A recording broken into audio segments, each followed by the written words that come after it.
Olá, ouvintes e leitores, sejam bem-vindos ao Diário de Leitura, o programa do Ictus Podcast, onde a gente comenta capítulo a capítulo a leitura de livros maravilhosos. Todos os áudios apresentados aqui no Diário de Leitura foram originalmente postados no nosso canal de leitura coletiva lá no Telegram. Se você quiser acompanhar a leitura que a gente está fazendo agora, basta você acessar o link t.me/Clube Ictus. É claro que você tem que ter o aplicativo Telegram instalado também. A participação é gratuita, pode ficar tranquilo. Sem mais delongas, fique agora com os comentários de mais um trecho do livro Grande Sertão Veredas, de João Guimarães Rosa.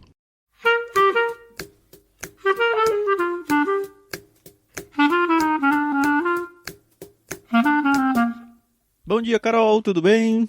Olá, Thiago, bom dia pessoal, tudo bem? Sim, graças a Deus, e com vocês? Tudo na paz. Aliás, com você, né? Porque é só com você que eu converso. É verdade. Quer dizer, às vezes não. Eu falei isso aí outro dia, o Lucas ficou rindo meia hora. Só porque eu imitei um meme. Enfim, descobriu o spoiler que eu quase dei no último episódio ou não? Não é? Olha, quando eu li eu falei, putz. E aí, tipo, a minha cabeça fez... Porque... Legal. Caraca, meu... só a título de informação, eu fui pesquisar o que é um jagunço, e jagunço e cangaceiro são sinônimos, então tudo bem a gente falar que eles eram meio que cangaceiros, não tem diferenciação de acordo com o dicionário. Ainda assim eu vou tentar me policiar aqui para não cometer nenhuma gafe. Beleza, então vamos ao que interessa, que é... Hoje é que dia mesmo que eu já até me perdi aí na semana? Hoje é uma boa pergunta. Hoje é segunda, terça, quarta, quinta. Hoje é sexta-feira. Esse negócio de ficar gravando antes é complicado, hein, Carol? Pois é. Mas tá bom, vamos lá. Página 97. A gente tinha parado aí no meio de uma parte muito interessante, que o Riobaldo tinha sido chamado para dar aula, né, numa fazenda. E ele foi. Isso aí. E aí, quando ele chega lá, ele narra que tá acontecendo várias coisas ao mesmo tempo na fazenda, né? Então, tem uns peões que estão trabalhando ali, uns homens que estão fazendo uns negócios ali, e de repente aparece o dono. E achei muito legal, isso eu acho legal do livro, e acho que isso se perde, por exemplo, num filme. Porque no livro ele descreveu quem era o personagem, né? Era um homem mais baixo do que o comum, mas tinha os braços muito longos de gesticular. Aí fala que era topetudo, tinha uma... Enfim.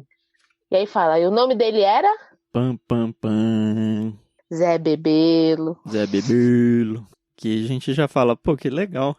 Então, já se conheceram aí antes dessa vida errante. Isso, Zé Bebelo então era um grande fazendeiro, já mandava e desmandava de boa, e ele, na real, ele estava procurando um professor para ele. O Riobaldo, ele vai achando que vai ter que dar aula pro filho de um fazendeiro, ou qualquer coisa do tipo, mas não. Isso. O Zé Bebelo, ele tá com planos de acabar com todos os jagunços e se tornar político. E para isso ele precisa ser inteligente, assim, ele esperto ele já era, mas ele precisava um pouco de estudo. E aí ele chama um professor. Instrução. Isso. E ele detona como aluno, né? Impressionante. Pois é, o próprio Riobaldo fala, nossa, em menos de um mês ele consumiu tudo que eu tinha passado para ele, começou a me fazer umas perguntas de outras coisas que eu não tinha domínio do assunto, e comecei até a me sentir mal com isso, né? Ele já tava meio num esquema de, ele vai me falar uma coisa que eu vou falar errado e eu vou me dar mal na frente dele, porque o professor deveria ser eu. Exato, mas eu achei legal que, pelo visto aqui, o Zé Bebelo, ele já tinha percebido que os conhecimentos do Riobaldo não eram lá essas coisas, mas ao mesmo tempo ele falou, fica por aí, vira o meu secretário. Então, ele gostava, né, do Riobaldo. Gostava, mas logo que ele chega, assim, ele já fala, né, você fica sendo meu secretário. E aí ele continua, ele trata ele super bem, ele tá lá na fazenda. E começa uma boa amizade aí, vamos dizer assim, vai. Eu achei legal porque falou o nome completo, né, do Zé Bebelo. É José Rebelo Adro Antunes. É um nome muito chique, né? E ele pega o Bebelo por causa do outro cara, né, que ele também gostava, que era o Joãozinho Bem-Bem. O único homem jagunço, porque ele não gostava dos jagunços, né, ele queria exterminar com os jagunços e entrar pra política. Mas aí ele fala, o único homem jagunço que eu podia acatar, senhor Baldo, já está falecido. Agora temos de render este serviço à pátria. Tudo é nacional. Esse que já tinha morrido, que ele falava, era Joãozinho Bem-Bem, das Aroeiras, de redondeante fama. Se dizia, tinha estudado a vida dele nos pormenores com tanta devoção especial que até um apelido em si se apôs, Zé Bebelo. Então esse Bebelo deve ser do Bem-Bem aí. Muito legal, achei bem bacana. E já percebe que é a primeira vez que ele muda de nome, porque lá na frente da história, que já foi contado, ele vai mudar o nome dele também e colocar os outros dois, né? O Ramiro Vaz, né? O Ramiro Vaz e o outro lá, esqueci sempre o nome dos 3 principais. Não, é o Vaz, de Medeiro Vaz, e o Ramiro do Joca Ramiro. Isso aí, isso mesmo. Isso, então achei bem bacana. E assim, a forma como o Riobaldo vai narrando, você vai ficando super empolgado, né, com a narrativa. E você fala, olha como a vida dele era bacana, assim. Tudo bem que ele aprontou várias aqui, ele até fala, mas, poxa vida, ele teve oportunidade, né? Enfim, ele começa a morar lá junto com o Zé Bebelo, começa a mostrar a preparação dele para sair para viajar e fazer a caça aos jagunços. Ele começa a se preparar, né, para a guerra. Ele já tem um monte de gente em volta, ele deixa os homens dele ir atrás das raparigas, ele que cuida do que os meninos vão beber ou não vão beber, porque ele fala que se eles mesmos forem atrás disso, eles vão se perder na bebida. E aí a gente vê novamente aqui eles tocarem no nome de Joca Ramiro, né? Então, pelo que eu entendi, o Joca Ramiro, ele já tinha uma fama de jagunço muito grande ali pela região, né? E eu lembro que ontem você comentou, né, sobre o Hermógenes e o Ricardão, né, que possivelmente foram eles que assassinaram o Joca Ramiro, e eu fiquei muito com isso na cabeça, e toda vez que cito o nome deles, eu presto muita atenção, né? Mas por enquanto nada se concretizou, né? Isso. O Zé Bebelo convida o Riobaldo para participar desse bando dele, e ele dá uma carta branca para ele abandonar. Eu achei isso bem legal. Ele falou, a hora que você quiser. O que me animou foi ele predizer que quando eu mais não quisesse, era só opor um aceno e ele dava baixa e alta de me ir embora. E aí, pelo que ele tá querendo, ele quer acabar com os jagunços. Ele já falou que o único que ele perdoaria é o tal do Joãozinho Bem-Bem, mas esse Joãozinho Bem-Bem já estava morto. Só que o Riobaldo já conhecia o Joca Ramiro. Por causa lá do bando que entrou na fazenda, do padrinho e tudo que a gente passou aí. Isso. E aí fica aquele negócio, né? Ele tem meio que um temor do Zé Bebelo, ao mesmo tempo ele gosta do Joca Ramiro, e aí ele meio que tenta descobrir o que ele pensa a respeito. Aí ele fala assim, conversando no caminho eu perguntei, não sei. O Riobaldo falando, e Joca Ramiro? Zé Bebelo tiscou de ombros, parece que não queria falar naquele. Daí me deu um gosto de menor maldade de explicar como era fabuloso o estado de Joca Ramiro, como tudo ele sabia e provia, e até que trazia um homem só para o ofício de ferrador, com a tendinha e as ferramentas, e tudo mais versante aos animais. Porque ele tinha visto tudo isso lá naquele cenário da fazenda do tio, né? Sim, isso mesmo. O que ouvindo Zé Bebelo esbarrou. É uma ideia que vale, ora veja. Isso a gente tem que conceber também. É o bom exemplo para se aproveitar, ele atinou. E aí a gente vê então que ele tenta, o Riobaldo, né, tenta meio que falar bem do Joca Ramiro ali para ver se de repente lá na frente os dois não se gostam e sei lá, né? E aí ele percebe que vai dar ruim aqui a situação e ele decide fugir, né? E aí ele fala, fugi. De repente eu vi que não podia mais. Me governou um desgosto. Não sei se era porque eu reprovava aquilo, de se ir com tanta maioria e largueza.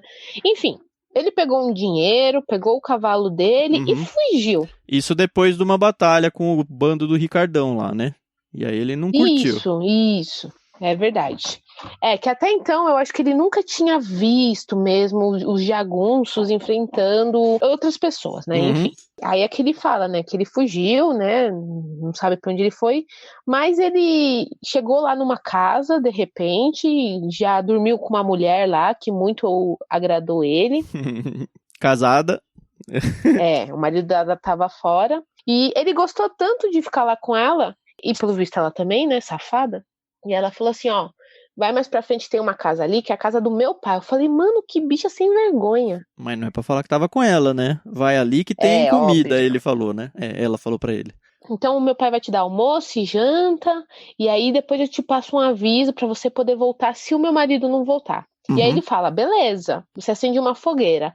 Aí ela, não, fogueira não, vai chamar muita atenção, não sei o quê. Aí ele, vai acender uma fogueira sim, senhora. Se você quiser que eu volte, eu vai ter assim na fogueira, né? É. E aí ele foi pra casa do pai dela, o pai dela tá meio desconfiado dele e tal, mas dá abrigo, né?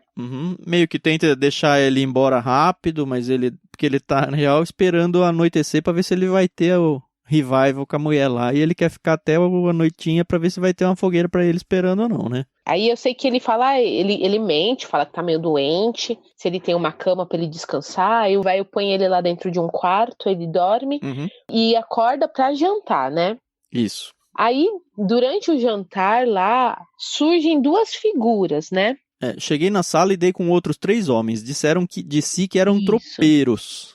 Mas o Malinácio, que é o pai, né? Mas o Malinácio começou a glosar e reproduzir minha conversa tida com ele. Disso desgostei. Segredos frescos contados não são pra todos. Porque ele tinha falado tudo já, pelo menos muita coisa, sobre o Zé Bebelo e o Joca Ramiro.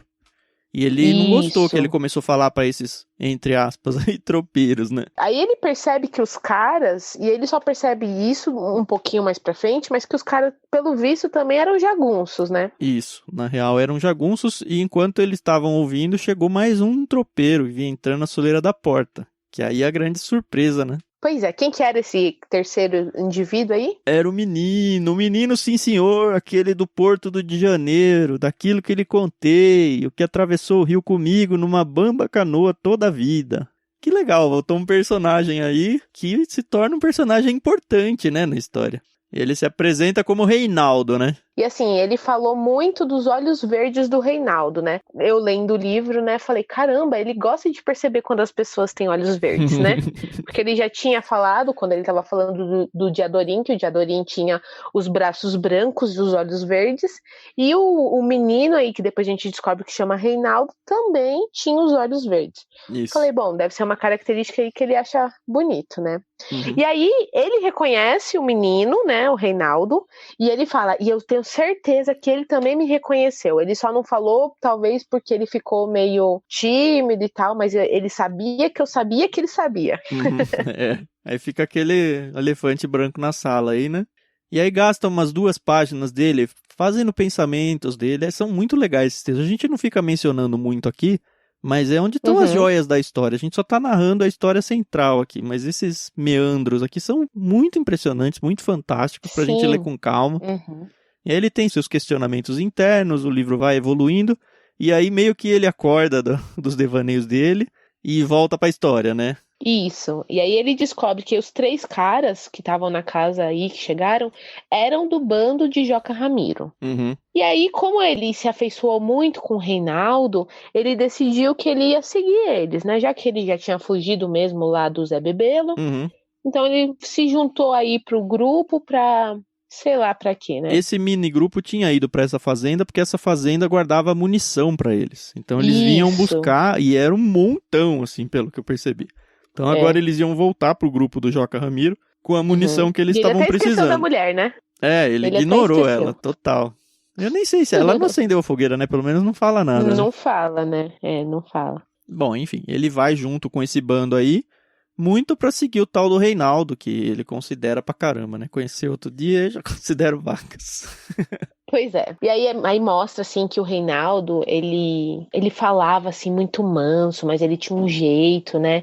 Ele gostava de andar sempre muito alinhado, então ele cortava o cabelo. Inclusive cortou o cabelo do Riobaldo, né? E assim, a cena dele falando é toda muito suspeita, né? É quase sensual a coisa, né? E ele ainda fala isso pra pessoa que ele tá contando, pro doutor. Ele fala, olha... essas sem vergonhices, deixa eu explicar pro senhor, não é nada demais, entendeu? Eu sou macho mesmo, né? Mas você vê que eles têm que se explicar, porque ele sabe que é um papo assim, meio torto, né? Esse trecho é assim, ó. Essa sem vergonhice reina tão leve, pertencidamente, que por primeiro não se crê no sincero sem maldade. Está certo, sei, mas ponho minha fiança, homem, muito homem que fui, e homem por mulheres. Nunca tive inclinação para os vícios desencontrados. Repilo o quê e sem preceito. Pois é, então ele se justificou aí falando, na boa, né? Não sou homossexual. Então... Mas assim, pra alguém desavisado, realmente parece, né? Coisa aqui que ele tá meio apaixonado. Ele até fala que essa questão do Reinaldo sempre se cuidar fez com que ele aprendesse a também estar sempre alinhado, limpo. Ele ainda fala, eu acho que um homem que tá limpo pensa mais limpo, né? Sim. Então você vê que foi uma boa influência, né? E mesmo nesse trajeto deles, o próprio Riobaldo dá um gato uma hora lá, porque eles iam atravessar um rio para dar sequência. Ele fala, não é melhor a gente dar uma fiscalizada aí, para ver se não tem gente tentando pegar a gente tá com uma carga meio cara aqui. Aí quem tava liderando esse mini grupo aí era o Titão Passos, né, que já tinha aparecido na real. E aí o Titão Passos gosta da ideia e manda cada um para um lado para dar uma averiguada no trajeto, e o Reinaldo fica então junto com o Riobaldo, que inclusive o Reinaldo falou, Reinaldo e Riobaldo, nome parecido, tem a ver, você fala, sei. E aí o Reinaldo, ele fuma demais, né? E aí o Riobaldo ainda fala, eu não entendo, ele fuma horrores e tem os dentes branquinhos. Mas, né, bom, enfim. Bom, eles ficaram esperando a volta deles 5 dias lá, com grande regozijo, repouso, na casa do preto. Eles tinham parado na casa de um preto escravo lá, que praticamente ocupou a casa inteira com o armamento que eles estavam trazendo. E aí eles ficaram curtindo. Aí tem um trecho legal do livro, mais um desses que a gente passa batido aqui no comentário, mas que é uma beleza, que é uma conversa dele com o Reinaldo, onde o Reinaldo explica pra ele dos pássaros, eles ficam olhando pra natureza e tal. Aí eu fiquei pensando já, falei, cara, que estranho isso daí.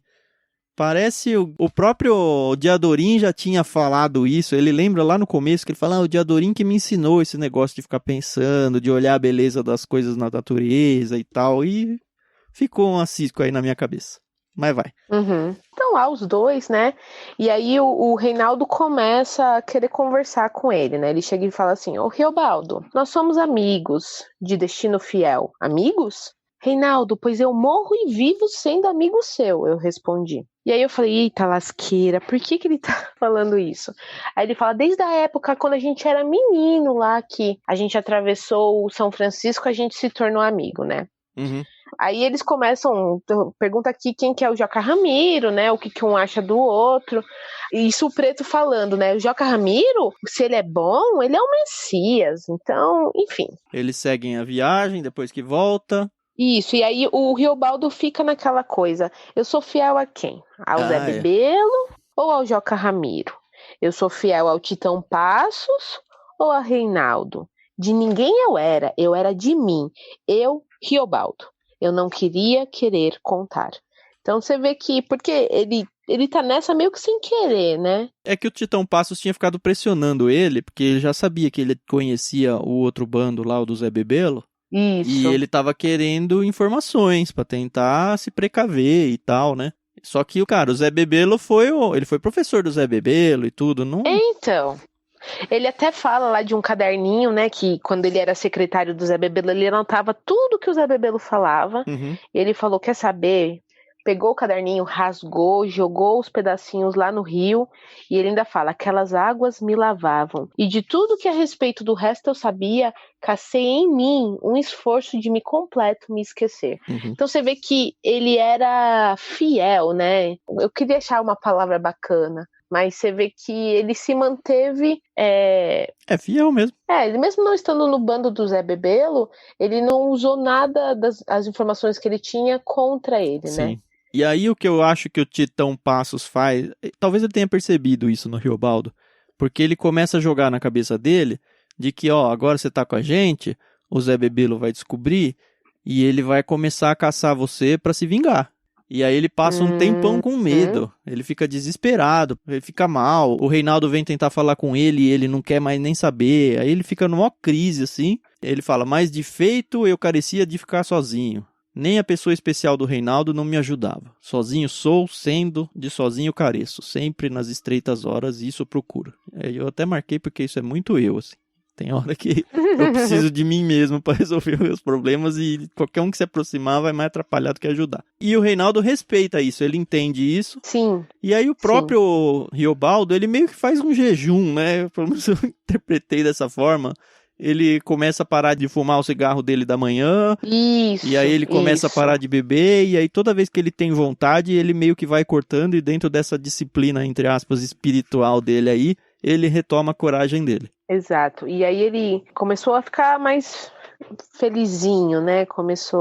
Primeiro que ele falou que o medo se alargava de meus peitos e de minhas pernas. O medo já amolecia as unhas. Íamos chegando numa tapeira nas lagoas do córrego Mucambo e lá nós tínhamos pastos bons. O que resolvi, cumpri e fiz. Isso aí. Então você vê que acabou a crise, né? Aí o Reinaldo chega pra ele, na maciota. Reobaldo, pois tem um particular que eu quero te contar a você.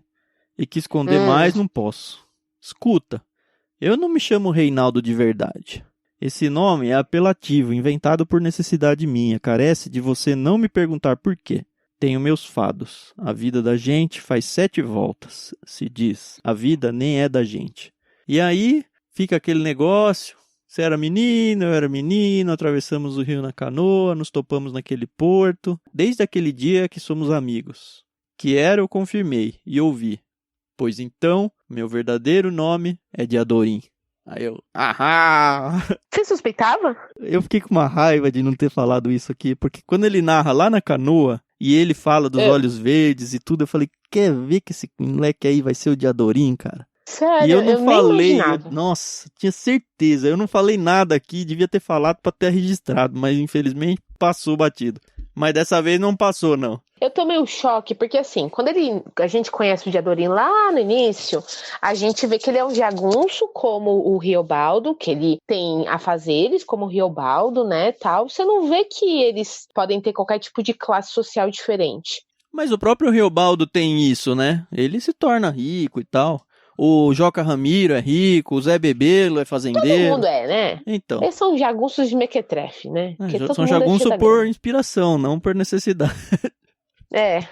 E aí, tipo, mais pra frente, quando a gente conhece o Reinaldo, né, que é um menino lá, você vê, né, que ele tinha todo um porte, ele gostava de mandar, e até fala aqui que quando não obedecia, ele ia nas 7 pedras. Ele já partia pra violência. E aí eu fiquei, mano, de repente ele é o Diadorim e tal. E aí mais pra frente me rolou aí umas últimas dúvidas, mas vamos terminar aqui, que aí eu já falo o que tá aqui me encasquetando aqui a cabeça. No finalzinho da leitura de hoje, ele só volta no assunto da Otacília, né? Que ele fica, vou falar. Não, espera que não chegou. Até que ele fala, não, vou contar. Vou contar, não tá na hora ainda, mas vou contar. Ele fala, mas o primeiro encontro meu com ela, desde já conto, ainda que esteja contando antes da ocasião. Aí passa um pouquinho, soubemos que os Judas também tinham atravessado São Francisco, então nós passamos, viemos procurar o poder do Medeiro Vaz, a única esperança que restava nos Gerais. E aí ele vai, encontra o avô da Otacília, era um velhinho, se chamava Nhôvô Anselmo. Isso. E aí sim ele conhece a Otacília, a doçura de uma moça, no enquadro da janela lá dentro, moça de carinha redonda, entre compridos cabelos. E o que mais foi um sorriso. Ai, que bonitinho. A flecha do Cupido atingiu a ele, né? Mas é importante dizer que ele, no último parágrafo da página 118, ele cita o Diadorim, né? Ele fala, Diadorim, dirá o senhor, então, eu não notei vícice no modo dele me falar, me olhar, me querer bem? Não, que não, fim digo. Adió, outras coisas. O senhor duvida? Aramitilhas, o senhor é pessoa feliz, vão me rir. Era que ele gostava de mim com a alma, me entende? O Reinaldo. Diadorim, digo. E aí aqui eu fiquei, mas por que ele tá falando de Diadorim, caramba? Se ele acabou de se apaixonar aí por Talvez o Diadorim goste dele de um jeito diferente, que fica num jeito meio estranho ali. Ou talvez na página 119 a gente descubra por que ele tá citando, né? Mas enfim. Agora que eu fiquei encasquetada, que no começo do livro, quando a gente é apresentado ao Diadorim, a gente descobre, ou pelo menos o Riobaldo fala que vai vingar a morte de Joca Ramiro, que era o pai do Diadorim. Isso. Tá meio estranha essa informação aqui, porque acho que deveria ter sido apresentado. O Diadorim, quando ele é criança, ele aparece com o tio, né? Lá, aquela cena lá do fazendeiro de arroz, alguma coisa assim. Então, e aí eu lembro que o Diadorim fala, quando ele é menino, que ele fala, meu pai é um homem muito valente, é o mais valente de todos. E aí, quando ele é Reinaldo, ele tá no bando do Joca Ramiro, mas em nenhum momento, por enquanto até agora, Reinaldo diz que Joca Ramiro é seu pai. E nem o Diadorim. Então isso tá meio confuso aí pra mim, mas pelo tá visto não confuso fui pra só gente. eu. Pode ser que ele seja mesmo. Eu acho que vai ser. Vai se confirmar. Mas também pode ser só que era uma figura paternal dele, vamos dizer assim. Pode ser. Bom, mas tá muito legal. Eu acho que a gente tá chovendo no molhado falando que tá legal, mas tá muito legal mesmo. E agora tem um fim de semana pra nós. Eu não sei se a gente vai conseguir descansar dessa leitura, né? Se vai ser fácil parar ela um pouquinho. Mas se você que está acompanhando a leitura com a gente aí se perdeu 1 ou 2 dias, tem aí 2 dias, sábado e domingo, para tirar um atraso, alcançar a gente e retomar essa leitura com a gente na segunda-feira. É isso aí. Então a gente volta segunda. Bom final de semana para vocês. Se vocês têm qualquer outra sugestão, estão na mesma que a gente, fala lá no grupo, deixa suas impressões, que vai ser muito legal a gente ver se vocês estão na mesma linha de pensamento que a gente, ou mais legal ainda, se vocês não estiverem e por quê. Isso aí. Tchau, tchau. Bom fim de semana a todos. Tchau, pessoal. Até mais.